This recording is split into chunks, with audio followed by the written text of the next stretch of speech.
Assalamualaikum warahmatullahi wabarakatuh. Sebelumnya perkenalkan, nama saya Fajar Eka Fadilah.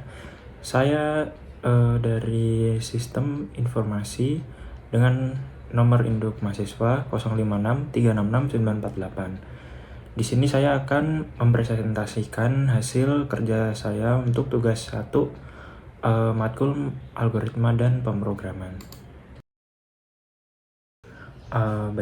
Untuk pertama tugas 1 di sini.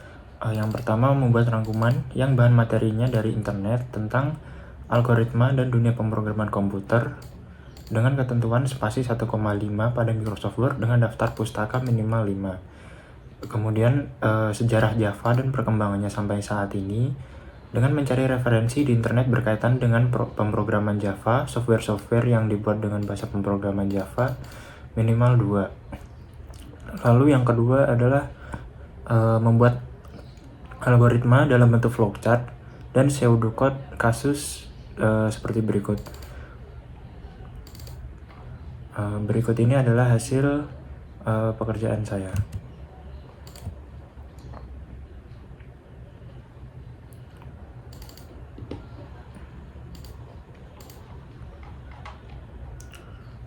Untuk daftar isi seperti berikut. Lalu yang pertama tentang algoritma dan pemrograman komputer. Seperti yang sudah saya rangkum di sini, algoritma diambil dari salah satu tokoh matematikawan terkenal dari tokoh Muslim yang bernama Abu Ja'far Muhammad ibnu Musa al-Khawarizmi. Nama algoritma ini diambil dari nama belakang beliau. Sedangkan menurut para ahli sendiri, saya mengambil ada sekitar 5 pendapat. Yakni yang pertama ada dari Abu Ja'far Muhammad ibnu Musa al-Khawarizmi. Menurut Abu Ja'far, algoritma ialah metode khusus yang dapat digunakan untuk menyelesaikan masalah.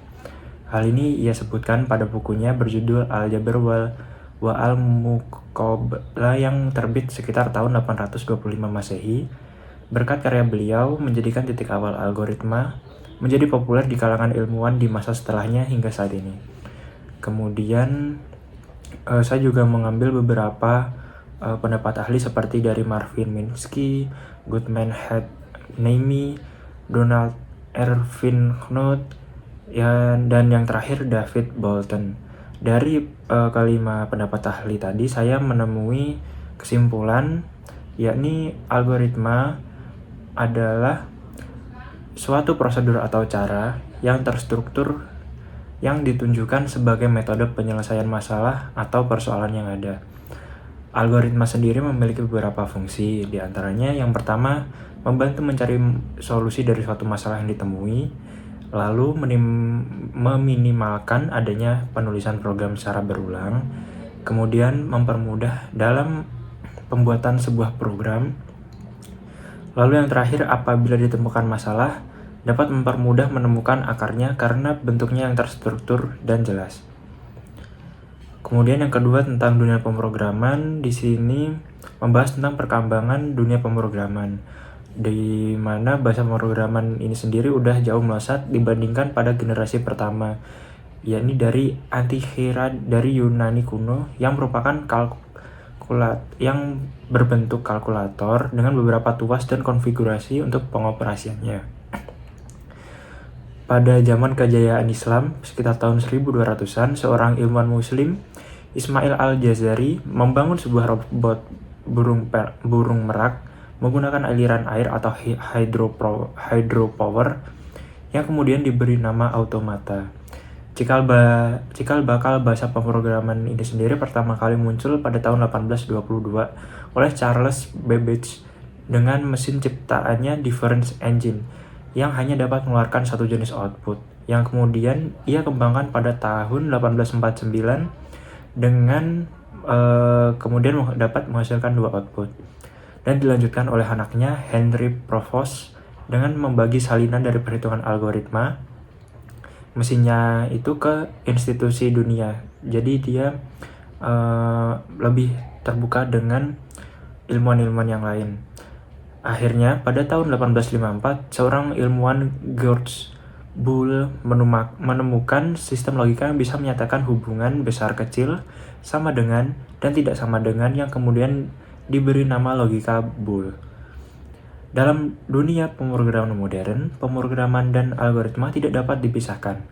Pemrograman di dunia modern semakin merambah di sektor lain seperti aplikasi mobile, pengelolaan data besar, hingga kecerdasan buatan.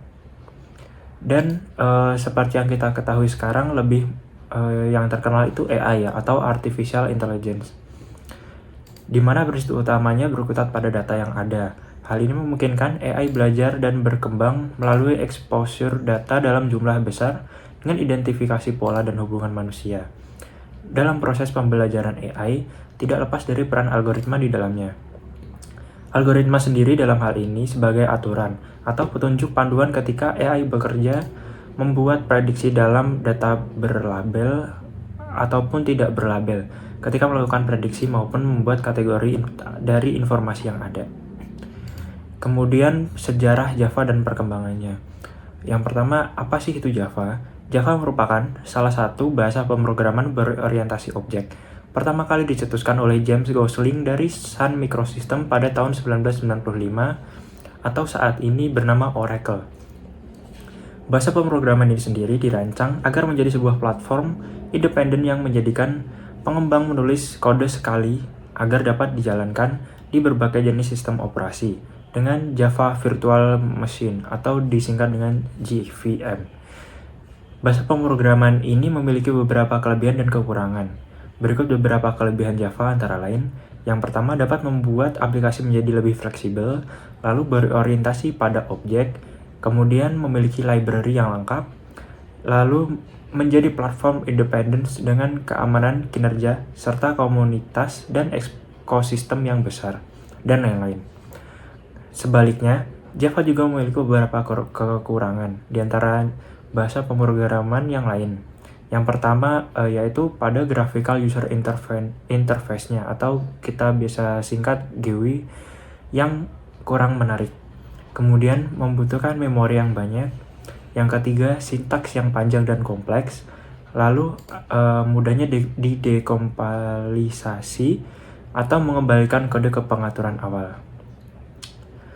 Java dalam perkembangannya dibagi dalam beberapa fase sejak tahun 1991 hingga sekarang. Yang pertama, pada tahun 1991 atau pada masa penciptaannya, Java diciptakan oleh Sun Microsystems seperti yang sudah saya sebutkan tadi dengan nama awal Ox, atau ini jenis pohon di luar jendela Sun Microsystems. Jendela di sini dimaksudkan jendela dari perusahaan Microsystems itu sendiri. Nama tersebut segera diganti karena terkendala akan hak cipta menjadi Java, terinspirasi dari kopi Jawa. Dalam perencanangannya, Java didesain agar mudah dijalankan di berbagai OS atau sistem operasi. Yang kedua, peluncuran yaitu versi 1.0 pada tahun 95. Java diluncurkan dengan janji besar, yaitu dapat berjalan tanpa penyesuaian di berbagai sistem operasi seperti Windows, Linux, ataupun macOS dengan slogan terkenalnya Write Once, Run Anywhere.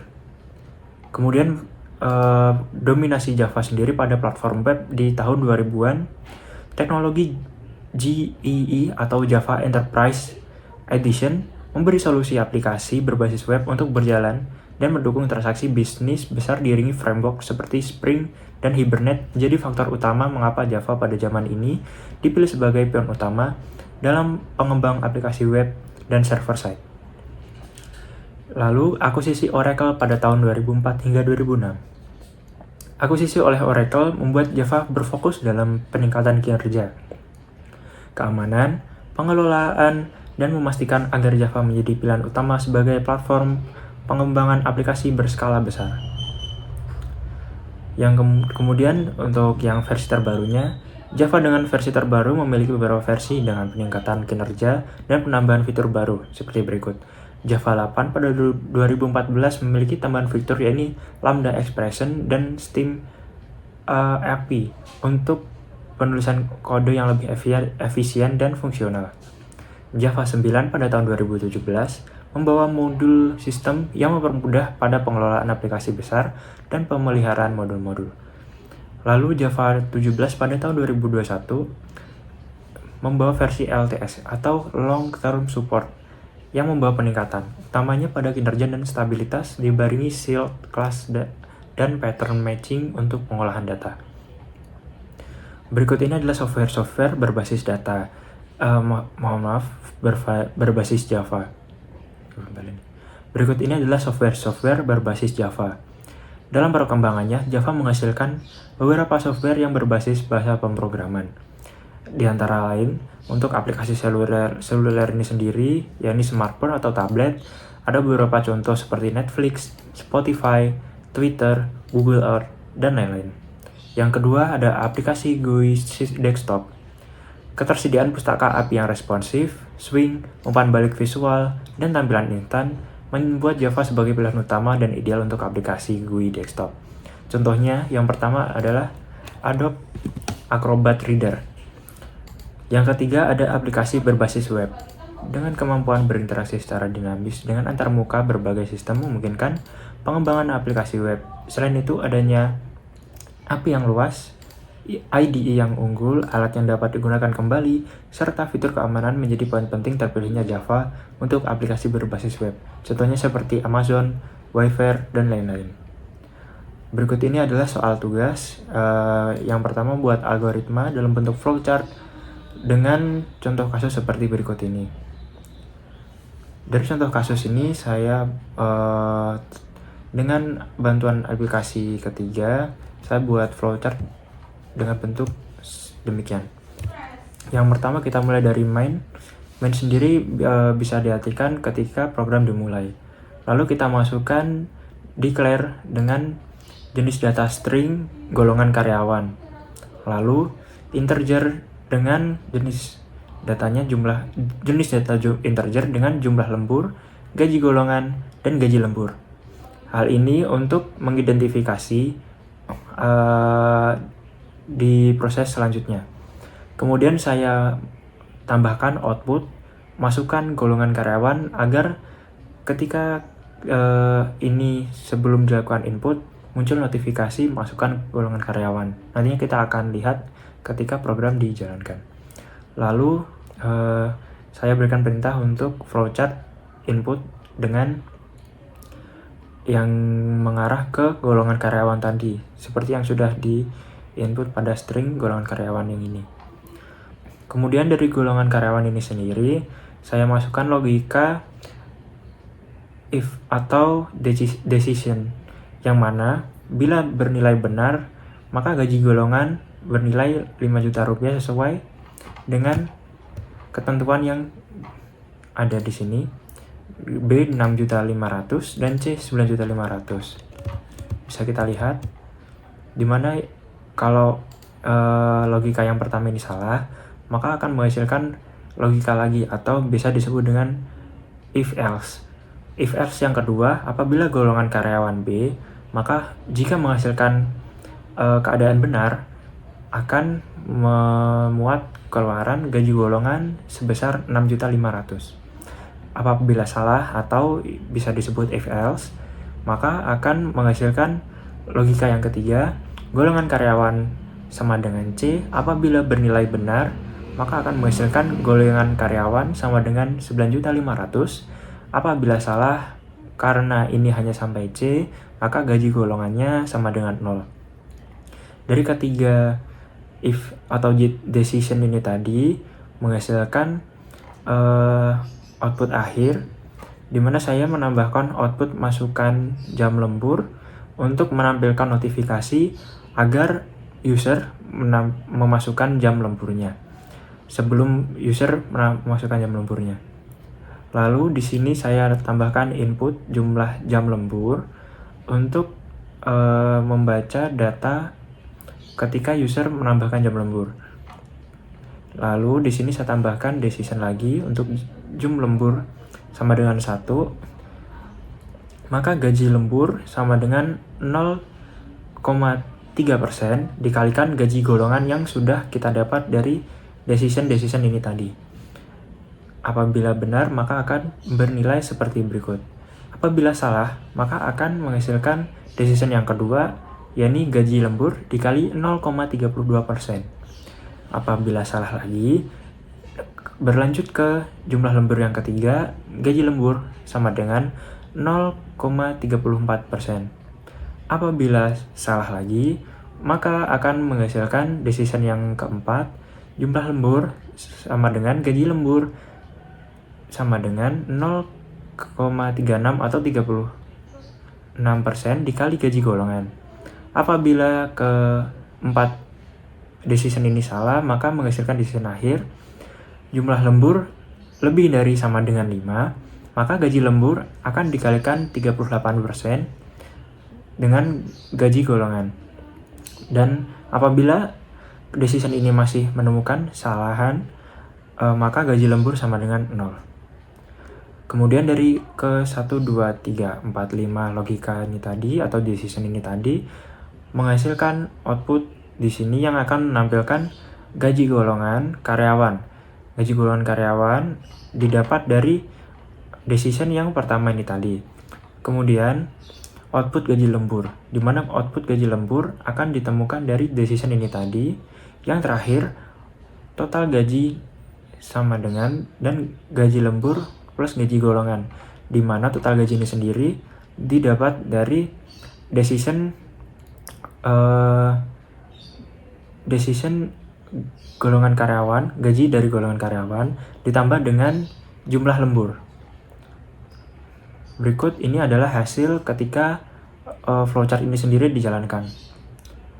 Di sini seperti yang saya sampaikan tadi, keluar output masukkan golongan karyawan. Lalu saya masukkan untuk golongan C, keluar lagi notifikasi masukkan jam lembur.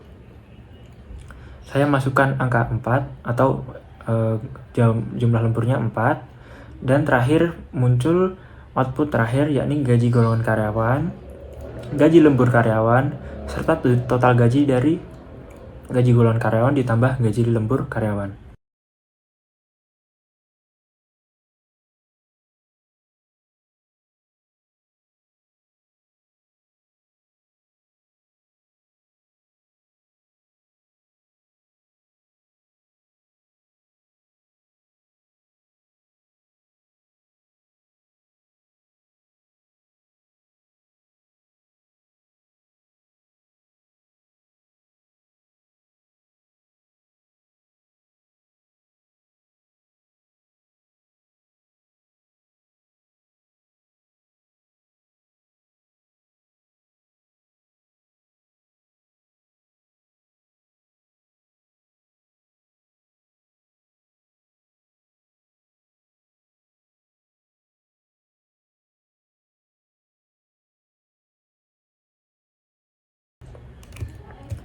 Kemudian berikut adalah pseudocode dari flowchart ini tadi, di mana function main declare string seperti yang tadi mendeclare string golongan karyawan, lalu declare integer jumlah lembur, gaji golongan, gaji lembur. Kemudian outputnya masukkan golongan karyawan untuk menampilkan yang ini tadi, lalu input golongan karyawan dengan logika seperti yang saya sampaikan tadi. If golongan karyawan sama dengan A, maka gaji golongan karyawan 5 juta. If else, maka golongan karyawan B, apabila golongan karyawan B, gaji golongan 6.500.000. If else, maka apabila golongan karyawan C, maka gaji golongan karyawan 9.500.000. Apabila tidak ada kondisi yang benar, maka gaji golongan karyawan sama dengan 0.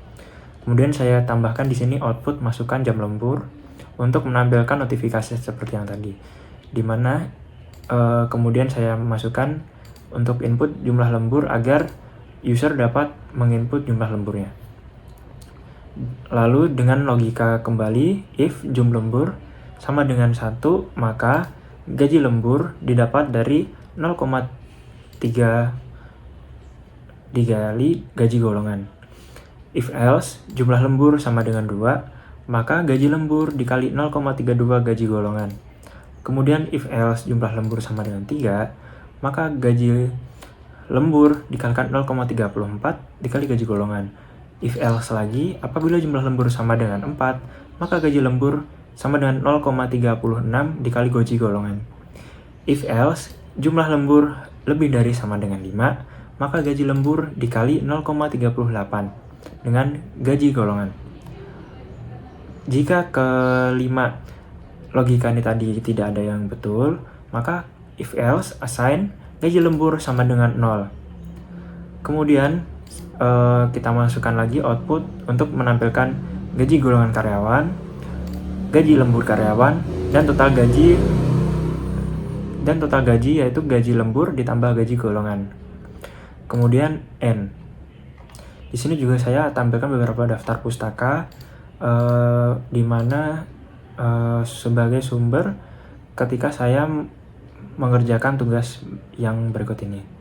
Sekian dari saya, terima kasih. Mohon maaf apabila ada kesalahan pengucapan atau data yang saya sampaikan. Sekian dan terima kasih. Wassalamualaikum warahmatullahi wabarakatuh.